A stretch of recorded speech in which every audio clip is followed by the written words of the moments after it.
Assalamualaikum warahmatullahi wabarakatuh. Salam warahmatullahi wabarakatuh. Ini lanjut ini pada Pak Bahar. Nah, Yang kemarin belum sempat upload ya, tapi nantilah itu upload. Biar ketahuan versi setelah dan sebelum dan sesudah ya nih. iya. Gimana Pak Reja? Insyaallah. Nah ini kita ngobrol bareng. Nah, Apa nih tema yang bagus ini ya? Pendidikan.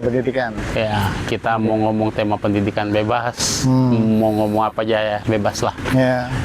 Mungkin tema pendidikan karena kan pendidik ya, guru di SMA ITU Albert Tarakan ya. Udah berapa lama berarti? Saya tuh ngajar mulai awal-awal mengajar ya 2009. Tahun ini berarti sudah tahun ke-17 saya. Cepet banget berarti antum lulusnya. Saya 2009 masih kuliah itu. 2009 ya 2009 saya juga masih kuliah 2009 Nah, gitu. jadi Tapi kuliah udah. sambil mengajar 2009 berarti ini sudah tahun ke-17 ya. Tahun ke-17 jalan 17 lah karena dulu sekitar bulan November saya masuk ya. Nah, dulu berarti kan belum ada SMA. Dulu Belum. berarti penempatan di mana? Di SD sempat ngajar di SD kemudian 10 tahun di SD kemudian SMP ada. SMP pernah ngajar tapi ndak di base-nya ndak di situ. Jadi begitu bangun SMA langsung ke SMA. Ya. Terus kenapa bisa sampai situ? Ya kan ini pilihan yang ya karena guru zaman dulu lumayan potensi buat jadi PNS ya, bukan P3K ya. P3K atau sejenisnya. Ya. Ya, dulu sebenarnya nyaris cita-cita saya itu tidak terbayang ya. Karena kondisi keluarga yang saya itu kan lahir dengan keluarga yang orang tua saya usianya sudah agak lanjut baru kemudian ini jadi usia orang tua, saya lahir itu di saat usia orang tua sudah nyaris mulai tidak terlalu produktif. Jadi pada saat kuliah ya niatnya mau masuk kepengennya sangat ingin dulu di farmasi karena suka sekali yang namanya kimia dan sebagainya ya. Itu kimia saya suka banget. Tapi waktu itu pilihan kuliahnya itu kalau mau farmasi adanya di Unmul. Nah sementara orang tua dengan kondisi sudah tua itu bilangnya ya sudah saya masih ingat itu bahasa kurang lebih saya ini sudah tua kalau kuliah keluar bagaimana kalau saya sakit dan sebagainya begitu kan kondisi dia mengingatkan akhirnya nggak ada pilihan akhirnya ya terus masuk ke yang di Tarakan Borneo jurusan yang paling dekat akhirnya karena yang menurut saya yang agak dekat dengan eksakta tuh matematik ya sudah masuk matematika saja kan sudah gitu mau masuk aja pendidikan matematika ya sudah masuk gitu ya, jadi masuk jadi kalau expect mengenai kenapa saya tidak ada mau jadi PNS terpikir pun jadi PNS alhamdulillah ada kalau terpikir cuman untuk cita-cita tuh enggak gitu. Jadi ya lebih kepada tersesat di jalan yang benar lah ya. Iya. Nah, berarti kan pendidik udah 17 tahun. 17 tahun. Kemudian ngajar berarti deh kalau dari SD matematika. Dari SD pokoknya awal masuk sekolah tuh sudah matematika memang karena memang jurusan saya pendidikan matematika. Pendidikan matematika saya gitu. Nah, terus ya kenapa memilih untuk tetap di situ kan ya tadi kita bilang kemungkinan dari periode 2009 sampai sekarang itu kan ya mungkin aja ada bukaan PNS Kota Tarakan atau Kaltara yang ya mungkin jadi jenjang karir yang lain. Kenapa memilih tetap di Albert? Kalau saya sih dari dulu ya paling suka tuh dengan sesuatu yang sifatnya tidak terlalu mengikat, terlalu keras. Cita-cita menjadi abdi negara tuh menurut saya bukan menjadi tujuan saya. Jadi ketika mau merintis karir untuk menjadi ini rasa-rasanya kalau cuma sekedar hidup insya Allah Ulul Albab sudah bisa menghidupi ya kan, cuman lebih daripada itu pekerjaan menurut saya itu adalah keberkahan ya. jarang kita bisa mendapat sebuah pekerjaan yang pekerjaan itu dari awal kita niatkan ibadah, dalam prosesnya pun kita terbuka untuk bisa beribadah dengan total. Nah, dan itu ada di ulul albab. Di mana ada sekolah yang kita kemudian waktu tertentu kita bisa pakai untuk sholat duha. Ya, dan menurut saya ini tidak terlalu soleh-soleh amat, tapi dengan sistem yang terbuat menjadi soleh, ya kita bisa jadi soleh. Karena kan kesolehan yang di sistem, kesolehan yang terbentuk dengan sistem itu akan menghadirkan kesolehan meskipun mungkin kita basicnya bukan orang yang soleh gitu. Karena soleh sama salah beda dikit ya. Soleh dengan salah tuh beda. Beda dikit juga. Jadi kalau orang bilang tuh kita datang ke satu tempat, mungkin kita nih nggak baik-baik amat, tetapi ketika kita bergabung dalam sebuah komunitas orang-orang yang baik, takut kita untuk tidak menjadi baik. Akhirnya ya kita terkontaminasi, dan mungkin itu adalah bagian dari isyarat yang Nabi pernah bilang, berteman dengan penjual minyak harum menjadi bau harum, berteman dengan pantai besi kita akan bau besi. Dan inilah yang saya rasakan gitu. Ya, bentar lagi ya. Terus memang kan isu yang paling ini ya kita tahu di pendidikan itu adalah ya mungkin moralitas ya. Baik ya walaupun ya oknum-oknum gitu.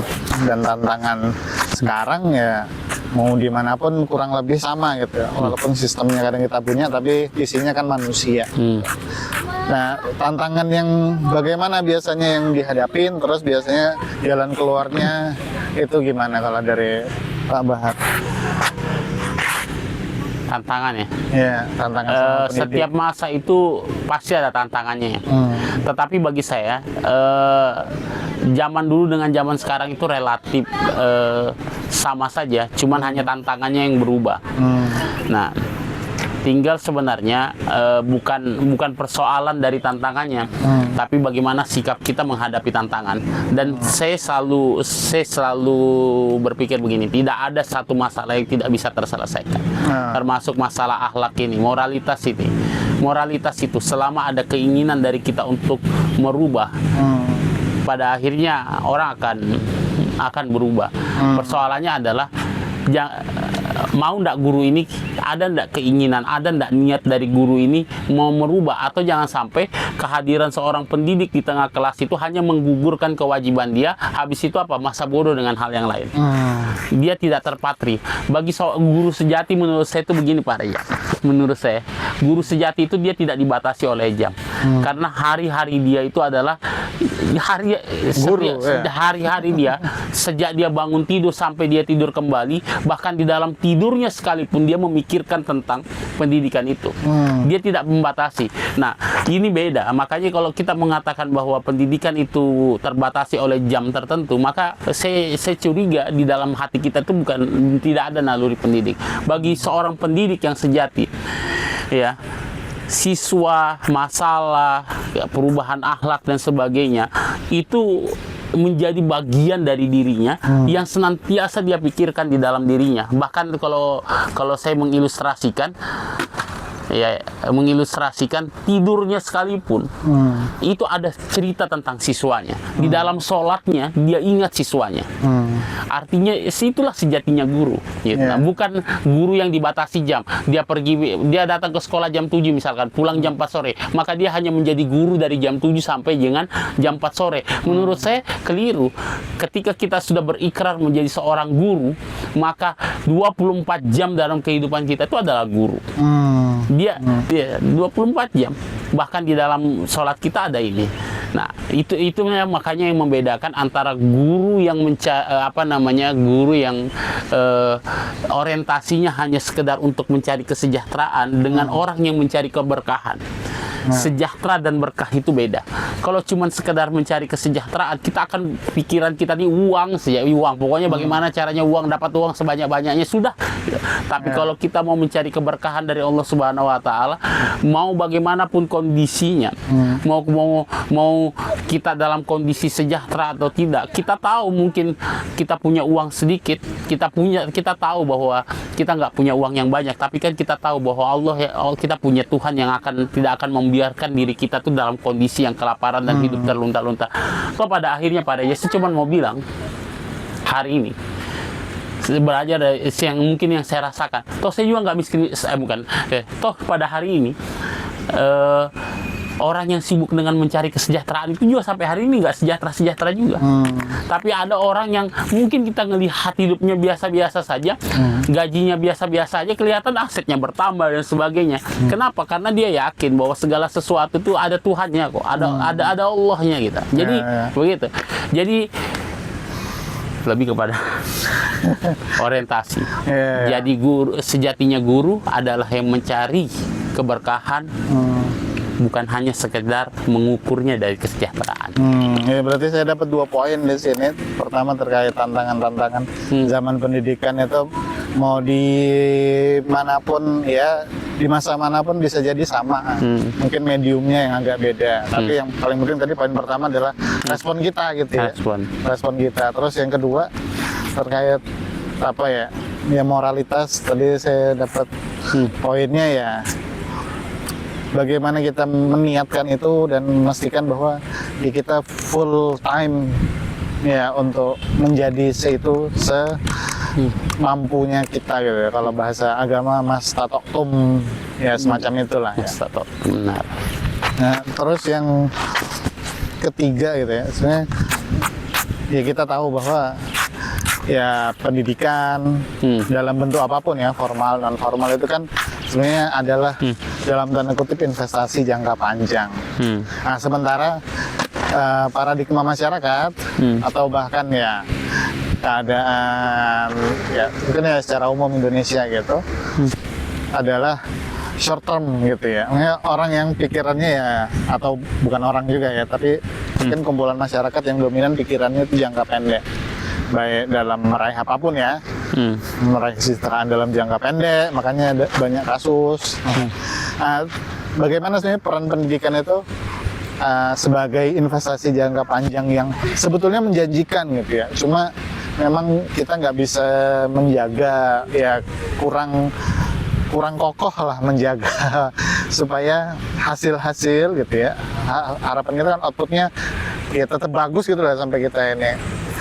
Itu bagaimana gitu kalau dari Pak Bahar untuk tetap menjaga output itu ya tetap bagus gitu. Apalagi ujungnya kan kalau di Pak Bahar SMA nih, SMA itu kan hampir jadi setengah manusia yang karakternya kan hampir akan jadi seperti itu tuh. Iya. Jadi mungkin gimana Pak? Mungkin ada orang yang solehnya di TK, SD-nya nggak soleh gitu. Mungkin. SMP-nya nggak soleh gitu. Nah, di sini yang paling penting Pak, menurut saya, kita ini punya negara. Negara harus bisa menjamin sebuah sistem pendidikan yang betul-betul dia seperti selang yang terarah. Kapan selang itu dia tidak terarah, seketika itulah putus, maka dia akan keluar gitu. Nah, maksudnya keluar dari rel yang keluar dari batasan yang kita buat. Makanya penting bagi kita, penting bagi kita membuat semacam alur pendidikan. Yang pertama, ratakan pemerataan pendidikan, kualitas gurunya disamakan, terus kemudian orientasinya guru juga dibangun, ini juga harus sama gitu. Jadi jangan sampai jangan sampai apa ya, TK-nya bagus, SD-nya nggak bagus, SMP-nya bagus, SMA-nya nggak bagus. Berarti kan ada yang masalah di situ. Bisa jadi tidak, gurunya kapasitasnya tidak sama dan sebagainya ya. Nah, disitulah pentingnya kita membuat sistem pendidikan ini. Terus kemudian perkuliahan juga begitu. Jadi dia harus semua dibuat linear. Ya, jangan ada garis yang terputus, dibuat di selinier mungkin. Ya kalau saya tuh bagian dari Mas Rejan. Bagian ya anggaplah sisi GR saya. Sisi GR-nya saya ada satu hal yang saya syukuri dalam kehidupan. Ketika saya ketemu dengan teman-teman tarbiyah. Ketika ketemu dengan teman-teman anak-anak tarbiyah, bisa ikut pengajian rutin. Di situ saya merasakan sebuah sistem yang begitu kuat, gitu. Begitu kuat, dan pada akhirnya ya mungkin salah satu penyebab saya sampai hari ini berada di tempat ini, salah satunya mungkin karena terjaga oleh teman-teman itu yang mengingatkan kita selalu tentang pesan-pesan moral dan sebagainya. Dan menurut saya tarbiyah atau apa ya sekarang tuh, kalau istilah di ulul albab pada namanya BPI, di tempat lain kita menemukan istilah-istilah lain. Ini yang akan menjadi rel kita dalam kehidupan, saling mengingatkan. Kita butuh orang-orang yang mengingatkan kita. Saya pernah, kalau nggak salah dalam kesempatan sebelumnya sudah pernah mengilustrasikan bahwa manusia itu butuh pendamping dalam kehidupannya, bukan pendamping rumah tangga, itu sudah kewajiban. Maksudnya pendamping, ya, cuma itulah ya. Pendamping yang senantiasa mengingatkan dia, mengingatkan dia. Mungkin bisa jadi pendampingnya tidak lebih baik daripada dia, tapi pendampingnya itu mampu mengingatkan dia dikala dia tidak baik. Mungkin bisa jadi seperti itu. Nah, itulah yang mungkin saat ini diistilahkan oleh orang teman-teman sebagai pembina, pembimbing, atau di tempat yang lain mungkin disebut guru, murabi, dan sebagainya. Dan itu kita butuhkan. Nah, yang begini nih yang kita harapkan.